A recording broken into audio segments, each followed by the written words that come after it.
रिलेशनशिपमा बस्नु भनेको एकपटक प्रेम गर्नु मात्रै होइन।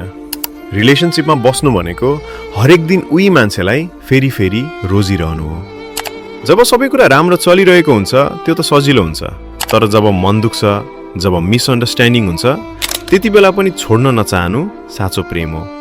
सबै सम्बन्धमा झगडा हुन्छ, मतभेद हुन्छ, रिस पनि उठ्छ, तर मेच्योर सम्बन्ध त्यो हो जहाँ जित्न होइन बुझ्न खोजिन्छ, जहाँ इगो भन्दा अगाडि सम्बन्ध राखिन्छ। रिलेशनशिपमा सबैभन्दा खतरनाक कुरा चिटिङ होइन, सबैभन्दा खतरनाक कुरा त एकअर्कालाई हल्का ठान्न थाल्नु हो।